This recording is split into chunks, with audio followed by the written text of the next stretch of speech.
Good evening, ladies and gentlemen. Comes to you live from our comfy couch here in the Oscars, and it's the Gaming Saloon reviews for June 21st, 2026. Which host Peacemaker 2448 and Ramp It Up Salon. Hi. I updated the image.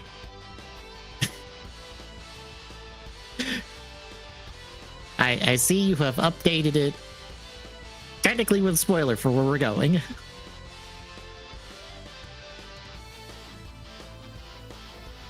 I mean,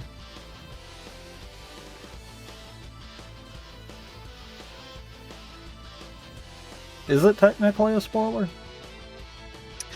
Yes.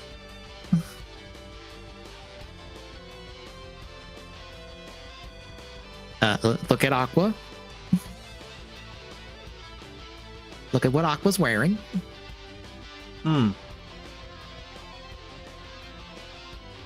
Okay, yeah. Whoops. It's fine. Technically, this batch sets up all that.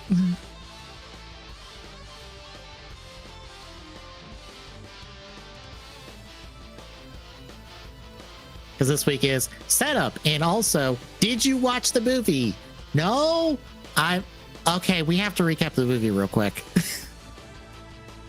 And by recap, meaning we just have to really tell like the two high points of it, and that's it. Guy showed up that was pretending to be a Kyoryuger. We fought him to help some idol girl, and we saved the day. Through music. Yes. Can't forget that part of it. Because if you didn't know at this point, the show's theme, one of these show's sub themes is music.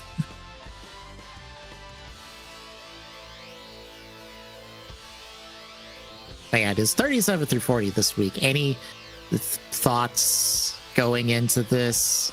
I mean, this was a batch. That's about all that can be said. Yeah. It was certainly 2 setup episodes, the movie episode, and the last one.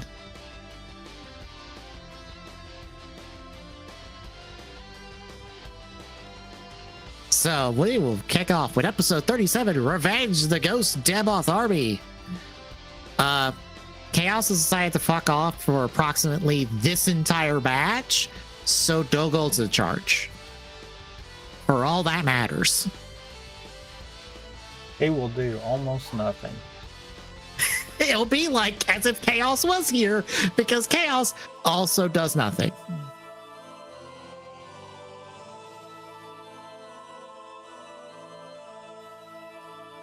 So Lucky Roo goes out to fight a couple of revived monsters. She finds 3 of them. Her sleep paralysis demon one, the sport one, and then the teacher one. I do not give a shit what their names are. That's just what they are. I mean, you're not wrong. So basically, the 3 of them concoct the strategy of swap the Kyoryugers for a body swap episode, and that way they can't fight. Oh no, oops, we swapped the 2 swordsmen amongst each other, and they know how to do each other's sword techniques because they taught each other their own sword techniques. So, oops, oh well. Meanwhile, oh god, I am blanking on names.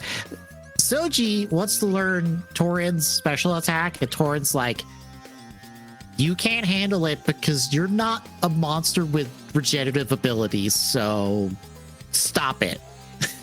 No, you're just a human with regenerative abilities. I don't see a difference here. Yeah.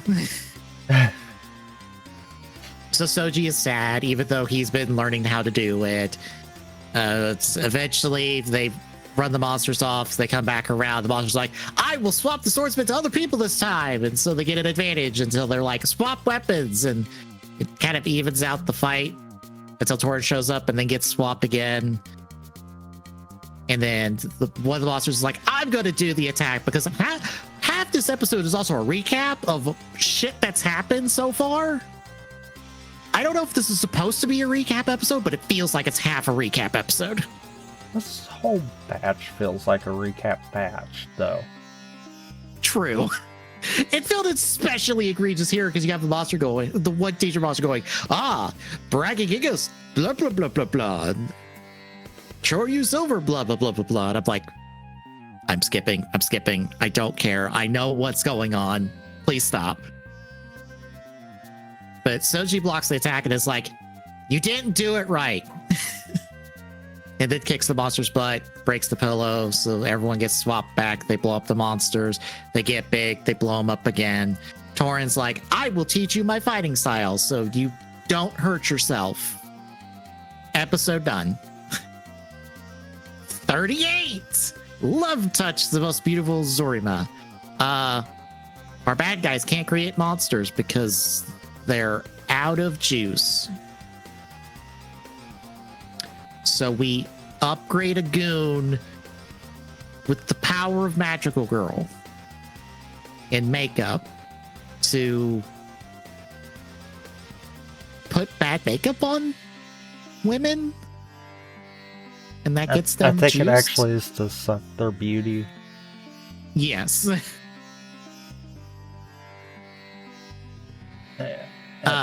And to weaponize their beauty.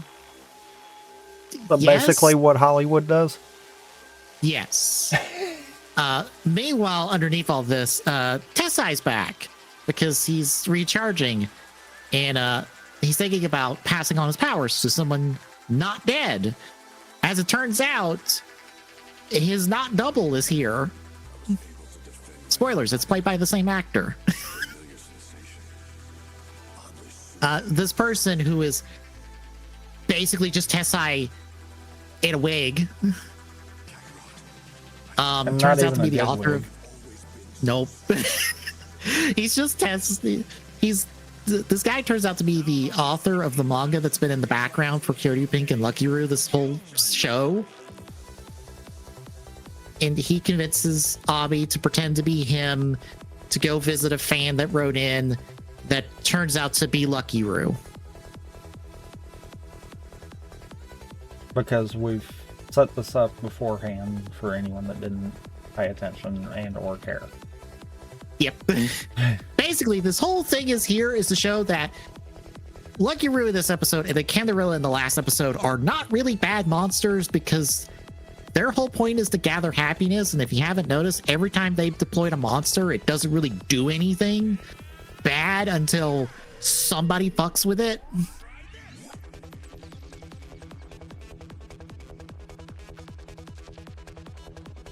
So this is the show that they could be good people like Torin, basically. Except they won't be. Are you sure?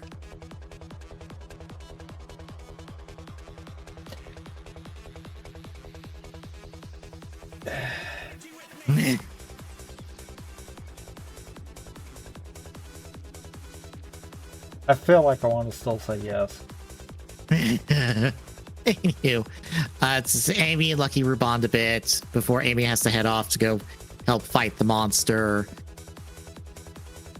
Tessai's descendant also helps some random girl because he's like, oh, I just want to help people when I can, but I'm like shy about it.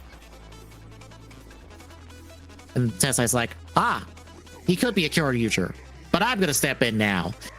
And so he fights the goon. The goon tries to like hit him with the whammy, but it's like, I'm already gray. Your power does shit. Get headbutt. So they blow up the monster. It goes big. They blow it up again. Lucky Roo writes a fan letter, and that's halfway through. How do you feel it was at the halfway point? These are episodes, besides the way. And to think we are almost done. We are quite literally 2 batches away from being done with the show.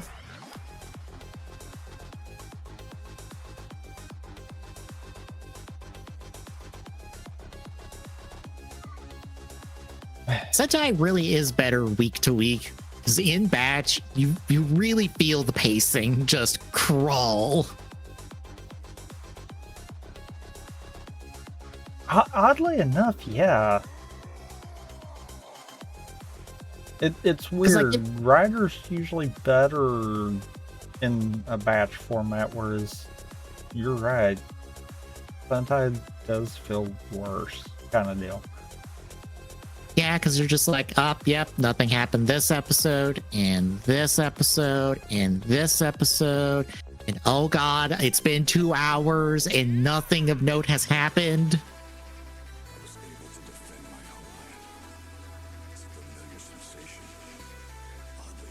But anything else before we hit the second half? No. All right, episode 39, Full Array, the 10 Great Kyoryu Powers. It's our movie tie-in episode because the movie basically released on home media when the episode came out. So we have the tie-in to the movie. That makes more sense. Yeah. Because I was sitting there, I'm like, this is like way out of pocket for if this was supposed to be the movie tie-in. But then that makes far more sense. It's the home release of the movie tie-in.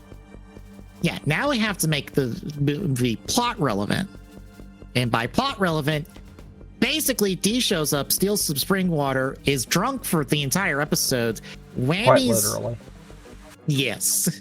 Whammy's girl from the movie so she can play the flute and make people feel bad and hurt their ears.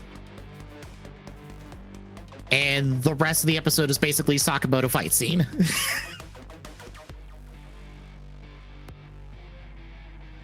Like, for all intents and purposes, most of the episode is a fight scene.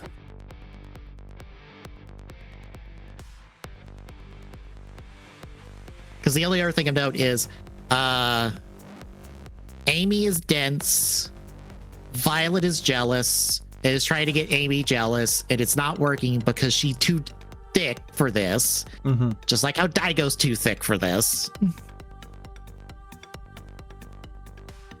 They use a song to free the girl.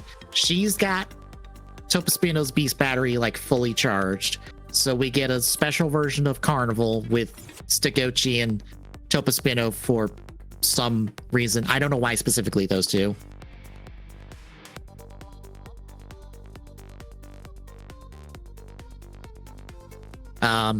Everybody gets a turn beating up some minions. They blow up D with Carnival, and then they blow him up again with Spino Dio. And they just now have Topaspino now in the pocket for later. Because reasons. Yep.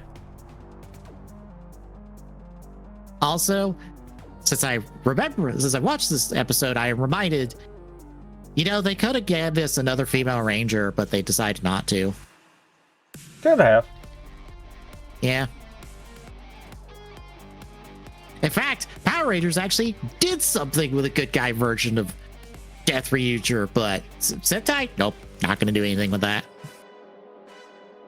Hell, D doesn't even transform. He's just in his monster form the entire show, or the entire episode.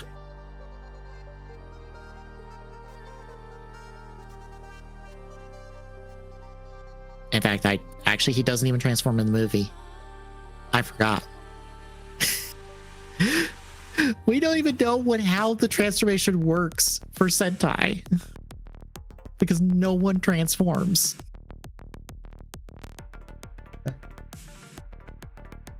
Oh well.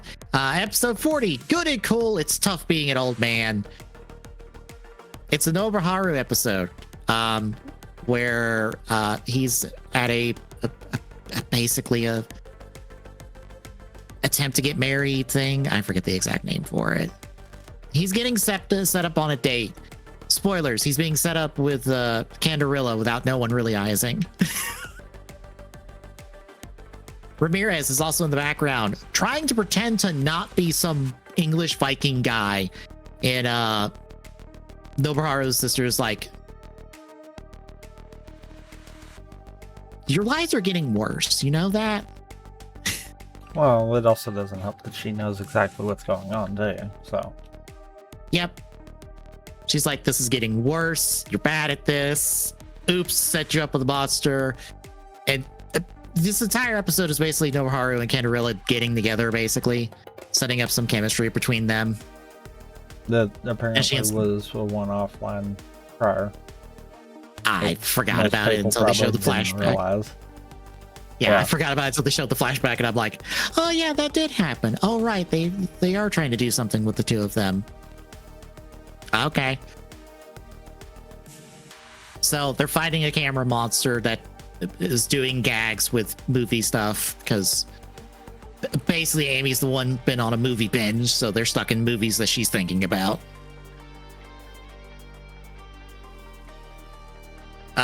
Fighting the monster, Candarilla saves Nobuharu by kicking him his gun. His sister does a little cameo, or does a little like Easter egg for her previous role in Sentai, because she was in Deca Ranger as Deca Yellow and does the pose and stuff. She also tosses Cyan around because, oh right, she's stupid strong. But yeah, they blow up the monster, gets big, blows it up again. Chaos comes back to move the plot forward, and that's our second episode. How do you feel about the back end?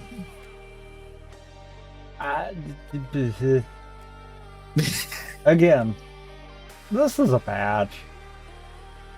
This was 4 episodes that just came and went.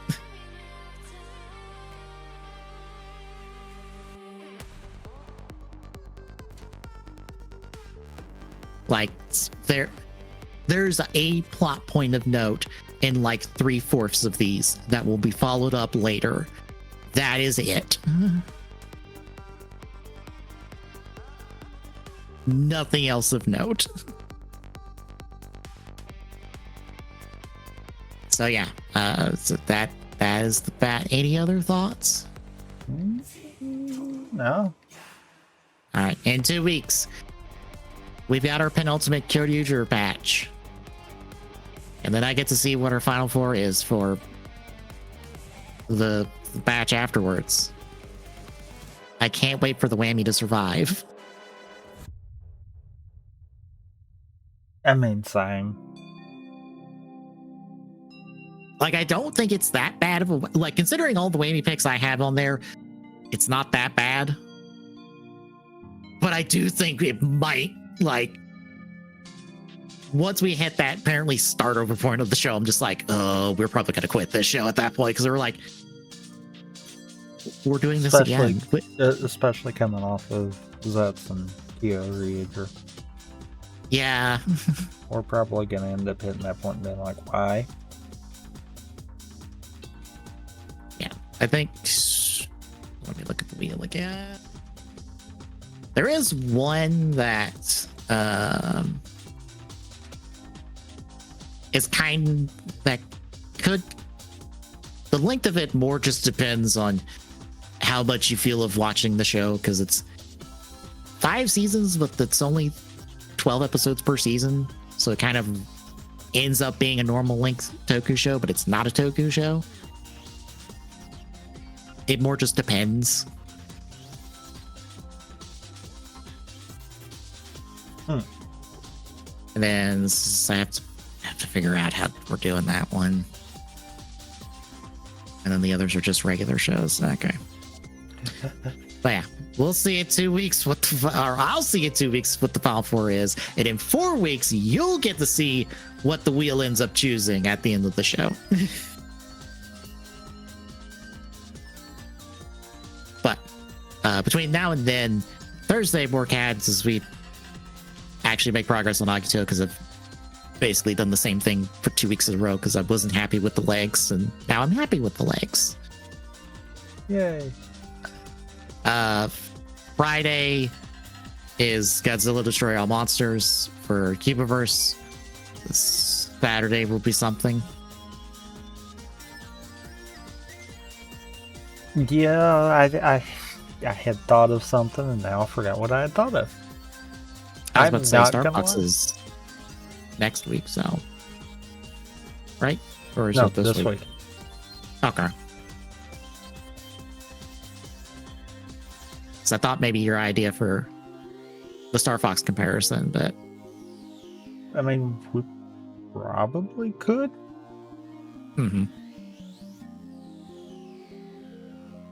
I will just have to play good enough to stay on your same path and probably pause as you go through all the longer briefing segments. Yeah. And fun fact, I don't know how much you've seen of it, but taking the warp in Asteroid Field feels like you can still decide on if you wanted to go Blue Path. Because the dialogue, because they give you the briefings in a different setup than normal. Yeah.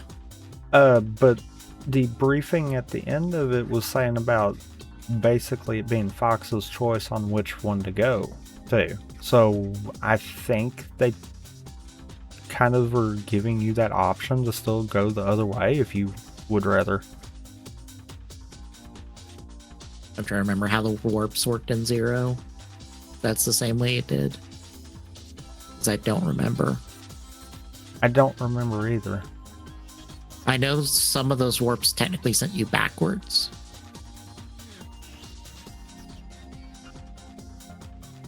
Granted, I don't know if they would actually do that.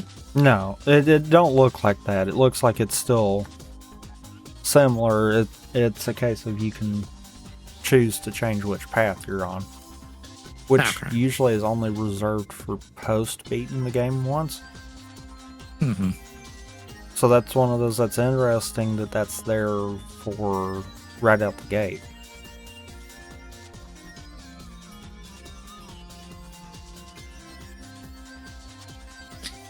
But yeah.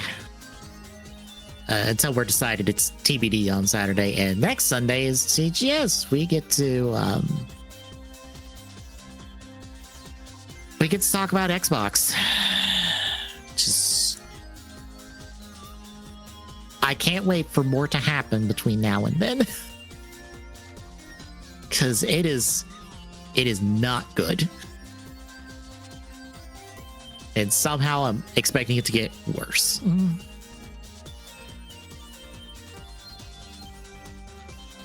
And in 2 weeks, we'll be back with Kyoryuger. So if you like what you're seeing, folks, drop a follow. Really appreciate it. Exclamation point YouTube and chat gives the YouTube archive for this and all our streams. Exclamation point social and chat gets the handles for our social media, so you know we're going live. Exclamation point Discord and chat. This is a link. Drop by, say hi. See you Thursday, folks.